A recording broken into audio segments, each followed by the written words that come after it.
Assalamualaikum warahmatullahi wabarakatuh. Salam sejahtera bagi kita semuanya, para mahasiswa yang berbahagia dan saya cintai. Pada hari ini kita bertemu pada mata kuliah PPKN atau PKN. Pada hari ini pertemuan yang ke-7. Saudara-saudara, pada pertemuan yang ke-7 ini, subpokok bahasan adalah hak dan kewajiban warga negara.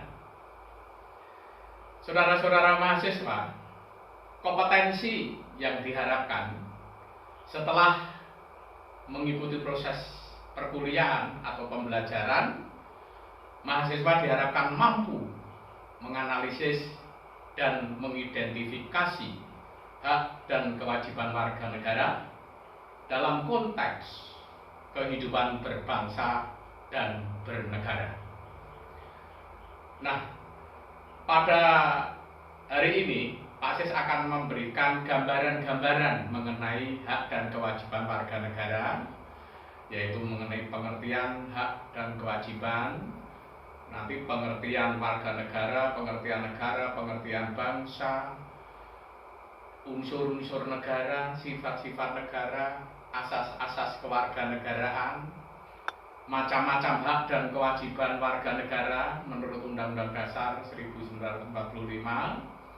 Secara terinci nanti akan saya sampaikan materi secara lengkap melalui WA. Pengertian hak dan kewajiban, saudara-saudara, menurut Profesor Dr. Noto Nagoro, hak adalah kuasa untuk menerima atau melakukan sesuatu yang semestinya diterima atau dilakukan oleh pihak tertentu dan tidak dilakukan oleh pihak lain yang manapun juga, yang pada prinsipnya dapat dituntut secara paksa olehnya. Ini pengertian hak menurut Profesor Dr. Noto Nagoro. Pengertian kewajiban juga menurut Profesor Dr. Noto Nagoro adalah beban untuk memberikan sesuatu yang semestinya dibiarkan atau diberikan oleh pihak tertentu, tidak dapat oleh pihak lain manapun, yang pada prinsipnya dapat dituntut secara paksa oleh yang berkepentingan. Nah, kewajiban pada prinsipnya adalah sesuatu yang harus dilakukan. Pengertian warga negara Indonesia adalah orang yang secara hukum merupakan warga negara Indonesia. Kita garis bawahi, istilah secara hukum ini mengandung pengertian bahwa untuk menjadi warga negara Indonesia ada proses hukum yang harus ditempuh, yang diatur dalam peraturan perundang-undangan. Saudara-saudara mahasiswa, unsur-unsur esensial negara atau unsur de facto atau unsur konstitutif negara, satu adalah rakyat, dua adalah wilayah, tiga adalah pemerintahan yang berdaulat. Inilah yang dinamakan unsur konstitutif. Di samping memenuhi unsur konstitutif, saudara-saudara, rakyat, wilayah, pemerintahan yang berdaulat atau pemerintahan yang sah, juga harus ada unsur de jure atau unsur pelengkap atau unsur deklaratif. Apa itu? Di antaranya adanya pengakuan dari negara lain serta menjadi anggota di dalam perhimpunan bangsa-bangsa di dunia, termasuk perhimpunan PBB, Perserikatan Bangsa-Bangsa. Karena ada negara-negara di dunia ini yang belum masuk menjadi anggota PBB, termasuk negara-negara baru, negara pemekaran, atau negara yang memisahkan diri dari suatu negara. Nah, diharapkan semua negara bisa masuk di dalam Perserikatan Bangsa-Bangsa. Selanjutnya, Pak Sis akan membahas mengenai sifat-sifat negara. Menurut Merian Budiarjo, sifat-sifat negara satu, memaksa, sifat memaksa. Dalam arti negara memiliki kekuasaan untuk memakai paksaan secara kekerasan agar peraturan perundang-undangan ditaati. Jadi kekuasaan memaksa, memakai kekerasan agar peraturan perundang-undangan ditaati. Yang kedua, sifat memonopoli. Dalam menetapkan tujuan bersama untuk mencapai cita-cita negara atau tujuan masyarakat, ini negara mempunyai sifat monopoli. Yang ketiga, sifat mencakup semua. Dalam arti semua peraturan perundang-undangan berlaku untuk semua orang tanpa terkecuali. Sekarang Pak Sis akan menginjak mengenai asas-asas warga negara atau asas-asas kewarganegaraan. Nanti secara lengkap bisa dilihat di materi yang akan saya kirim melalui WA. Di sini Pak Sis akan menyinggung asas-asas yang biasa kita jumpai, yaitu asas ius sanguinis. Adalah suatu asas yang berkaitan dengan hubungan darah atau keturunan. Artinya kewarganegaraan seseorang ini ditentukan oleh orang tuanya. Seseorang warga negara B karena orang tuanya juga warga negara B. Inilah asas ius sanguinis, hubungan darah atau asas keturunan. Yang kedua, asas ius soli, yaitu asas tempat kelahiran atau asas daerah kelahiran.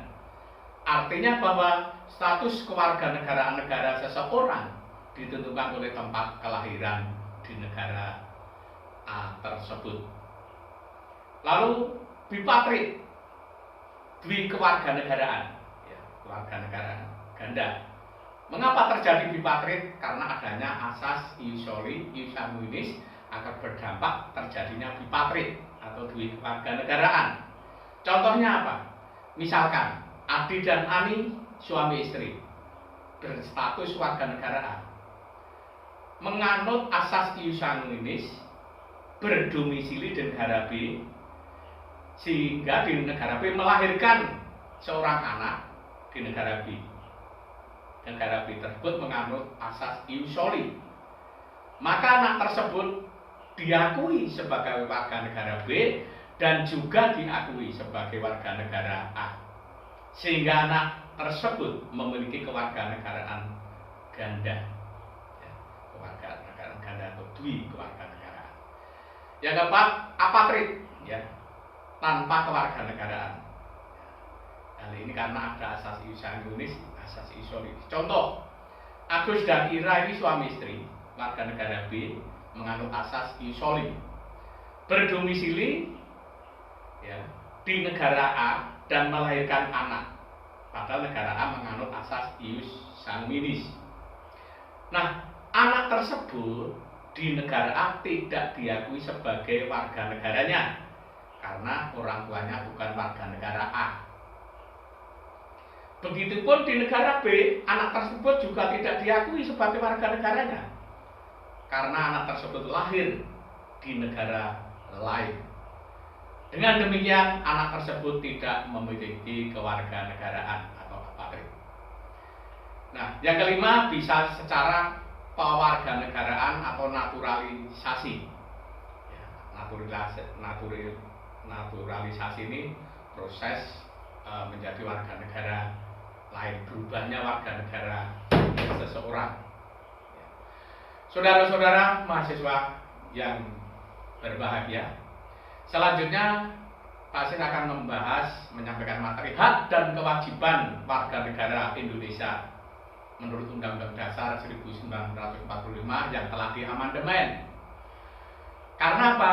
Hak dan kewajiban warga negara Indonesia ini sudah diatur di dalam Undang-Undang Dasar 1945, amandemennya, beserta amandemennya atau Konstitusi Negara Kesatuan Republik Indonesia, yaitu pada pasal 27 sampai dengan pasal 34 itu mengandung pengertian atau makna daripada hak dan kewajiban. Contohnya saja pasal 27 ayat 1. segala warga negara bersamaan kedudukannya di dalam hukum dan pemerintahan, dan wajib menjunjung hukum dan pemerintahan tanpa ada kecualinya. Ayat 2-nya, tiap-tiap warga negara berhak atas pekerjaan dan penghidupan yang layak bagi kemanusiaan. Yang pasal 27 ayat 3-nya, ini setelah amandemen, ya. Setiap warga negara berhak dan wajib ikut serta dalam upaya pembelaan negara. Yang sebelum di amandemen, bela negara di pasal 30, setelah di amandemen menjadi pasal 27 ayat 3, pasal 30 menjadi tiap warga negara berhak melakukan pertahanan keamanan negara. Itulah hasil amandemen. Lalu pasal 28 juga diatur kemerdekaan berserikat dan berkumpul, mengeluarkan pendapat, pikiran dengan lisan maupun tulisan dan sebagainya ditetapkan dengan undang-undang. Nah, di pasal inilah yang salah kaprah. Terkadang diatur pasal 28, lu kan bebas menyampaikan pendapat, sehingga bergerombol, mengerahkan massa, akhirnya terjadi anarkis. Inilah sebetulnya yang menjadi salah kaprah. Karena Pak Mahfud Edi mengatakan demokrasi itu harus ada demokrasi. Demokrasi harus dibatasi oleh hukum, bukan demokrasi sebebas-bebasnya sehingga terjadi anarkis. Nah, anarkisnya inilah yang harus diproses sesuai hukum yang berlaku.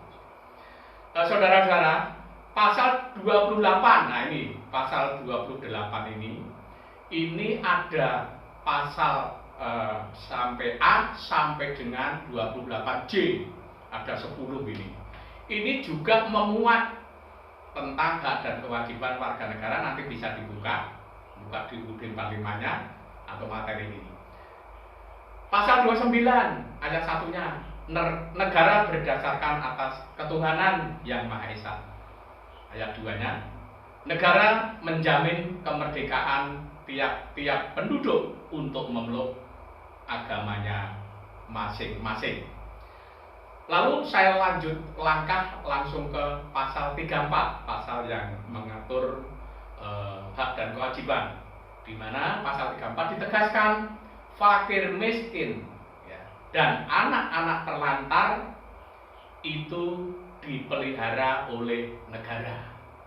Nah, hak dan kewajiban ini sudah dimuat di UUD 45. Setelah amandemen diperluas, ya, yang menyangkut juga hak asasi manusia yang melekat pada diri bangsa Indonesia. Pasal 28, pasal sampai 28A sampai 28J ini memuat hak dan kewajiban warga negara.